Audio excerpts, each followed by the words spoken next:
You remember Representative Yvette Clarke out of New York. Now, she is a Jamaican American. She's first generation. And Yvette Clarke, she was approached by a, young reporter. She works for Lindell TV, the right winger, Mike Lindell, the My Pillow guy. He has his own network. And so she works at this young lady works at Capitol Hill. So she pulled up on Yvette Clarke to ask her about the SAVE Act. Now, the SAVE Act is supposed to, if it goes into law, make sure you're an American citizen before you can vote in any elections. That's definitely on the federal level. Well, Yvette Clarke was questioned about the SAVE Act. Let's go ahead and check that out. You just stated that the SAVE Act is an attack on civil rights and is racist. Could you just explain that further? Because 76% of Black Americans support the SAVE Act, according to CNN. Is that correct? Yeah. Well, we find it racist because at the end of the day, it's targeting Black communities with a cost burden. We've been through this historically, right? Where we've been prohibited from voting because we didn't know how many bubbles were in a soap bar. And so this is just a new iteration of that, and we're very focused on defeating it. But if 76% of Black Americans support voter ID, I don't believe that's 76%. CNN reported it? Well, that's possible. That's possible. Okay. But I do not agree with it. Now, this particular video with Representative Yvette Clarke is the problem with the Congressional Black Caucus. If 76% of Black America supports the SAVE Act, then your job as a congresswoman is to say, I'm voting for it because the community wants it. If the community was against it, then I'm going to be against it. Even if I'm against the SAVE Act because I just don't personally like it, but I'm a representative of this community, 76%, so I got to go with what they want. That's called being a representative. What you saw is a woman being rogue. She's want to go against what the Black American want with voting, okay? Now, in the end, basically, she admitted it was just her. It wasn't. She wanted to throw racism. Listen, I am sick and tired of Democrats trying to throw racism on everything. I have no problem calling out anti-Black racism, and I do it a lot. I've been doing it for years. But I will not sit up here and say anti-Black racism if it's not that. Now, I understand if it's coming through the Republicans and Trump and Democrats too, it's some sort of racism tied to it, but call it what it is. They did a study on that. And the SAVE Act would hurt more white folks than it actually would hurt us. Because a lot of his people in red states don't have the proper IDs. And a lot of them surely don't have a U.S. passport. A lot of Black people got passports. It's not hard to get a passport. As long as you don't have certain type of things, on your record, and you don't owe child support or owe a bunch of taxes, then you can get a passport. It costs about a little over $100. Man, people waste that kind of money at the restaurant. And a passport is good for 10 years. But I've always told y'all that. Get your driver's license, get your passport, have your voter registration.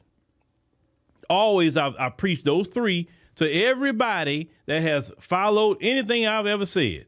And if you don't have those three things, shame on you, because you were told to get your driver's license, your passport, and your voter and register to vote.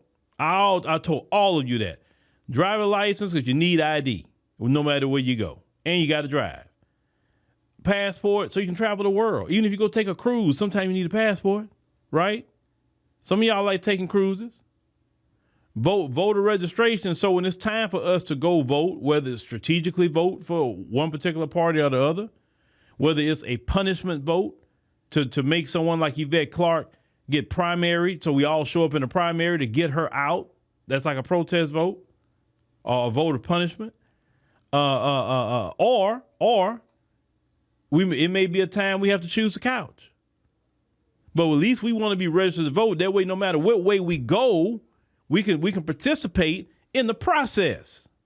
That's what I've always taught. Now, Yvette Clarke and the Congressional Black Caucus, that's why we don't get anything.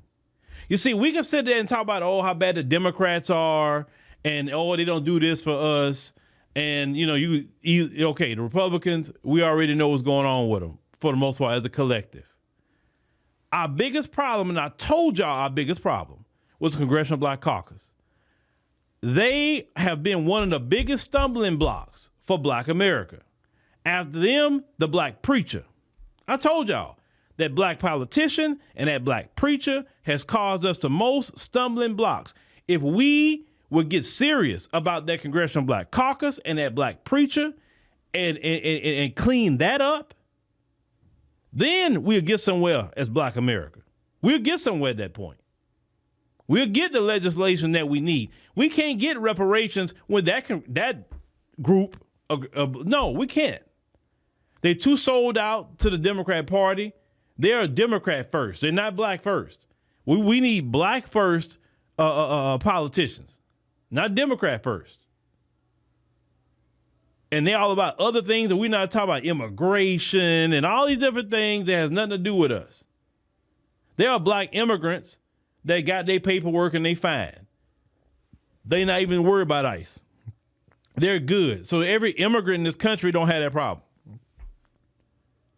Sorry, they don't. Even if they Black, they don't have that problem. So what I'm trying to tell y'all is,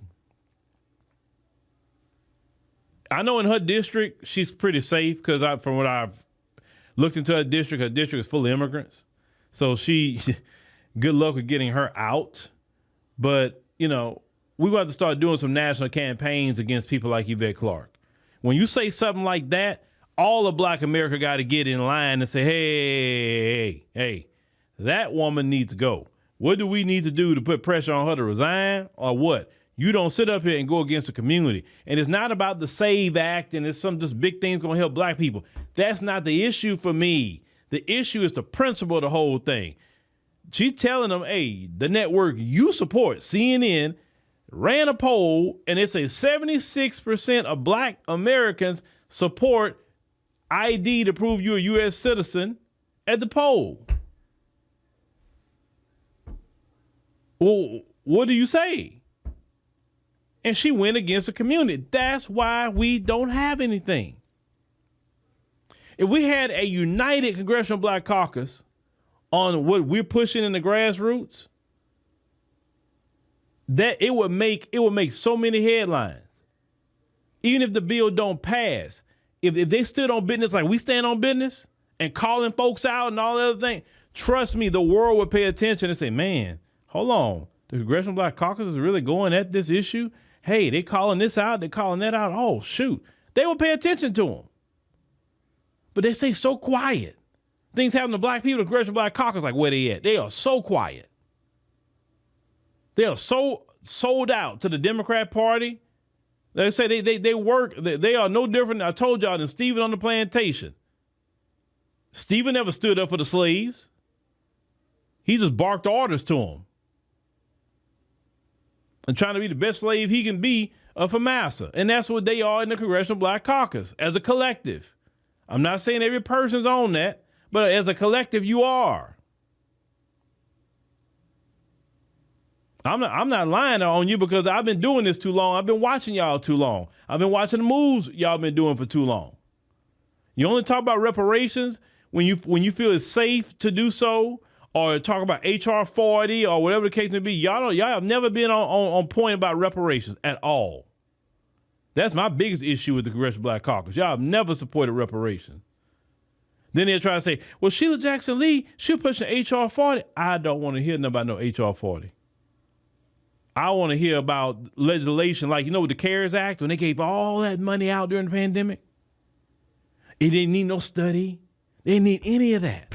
And that money was just going out like this, going out. So much so, it was massive fraud. That's how quick and easy the money was going out. And they can do the exact same thing for Foundation of Black Americans. They can do the exact same thing. Pay out reparations. But we'd never get reparations with a Congressional Black Caucus that's not standing on business for. You have to understand, you can't pressure white liberals for something that the Black Congressional Black Caucus not even advocating for. Because if I was a white liberal, that's what I'd tell you. I'm like, well, I don't even hear the Congressional Black Caucus talking about it. I only hear y'all talking about it. Why don't they talk about it too? That would be a legitimate question from a white liberal. And you know what I'm going to tell? Listen, because I need this community pressure to go at them. White liberals that are listening, listen to me. If any black American come to you talking about reparations, tell them, I don't see the Congressional Black Caucus advocating for that. Why haven't you made them advocate for that too? Because they're your representatives in Congress. Like, why are you coming to us for? Like, get on to them too. I think it's a legitimate critique. And I know a lot of black folks don't like to be embarrassed like that. So they will make them get in line and get the Congressional Black Caucus on board or get them out. Because sometimes y'all don't move until you're embarrassed. Because it is embarrassing. It's embarrassing. That woman talking about what she don't want. Lying about it. Oh, they want Jim Crow. Hey, that is not Jim Crow. I went a couple of days to my little girl convention that she had with the competition. And when I got to the hotel to go check in the room, guess what they asked me for? Can I see your ID? When I went and did the valet of the car, guess what they asked for? Sir, can I see your ID? Everywhere you go, you doing some sort of transaction, they want to see your ID. They had a bunch of black people there too. And guess what? They had their IDs too. We got IDs, man. We got IDs. So stop all that. No, you trying to get immigrants who don't have the right paperwork to vote in our elections. That's what that is. Don't be sitting up here using racism and Jim Crow so y'all can backdoor a bunch of immigrants who don't have their right papers to vote in this country. But anyway, yeah, that Yvette Clarke and the Congressional Black Caucus, in my opinion, built like this. It's kind of like, like when a new CEO of a company takes over and he just kind of look and assess the whole thing, then he come in there and just start getting rid of everybody. That's kind of how it has to be the Congressional Black Caucus. Just go in there and just clean house, get rid of everybody and start from scratch. Because even the people who are good there, they had to be quiet about what's going on to stay in their position. So if you're quiet, you're just as guilty as those who've been doing it. So you have to just go in there, sweep the board clean of all of them, and then put in people with our mindset in those positions who's willing to fight. You know what I'm saying? Who's willing to stand on business, who's willing to call these people out constantly, who's willing to say, I'm not voting for no budget with the military getting almost $1 trillion and we can't get reparations. I'm not ever voting for that budget. It'll pass. If it passes, it's not gonna pass with my vote. I'm never voting for it because my people not getting anything. And yeah, the Congressional Black Caucus can be a very obstructionist, and that's what they should be, obstructionist. Anything passing out money? Oh, you doing a law protecting these people? Oh, well, we need to put an amendment on there to add black Americans to that too.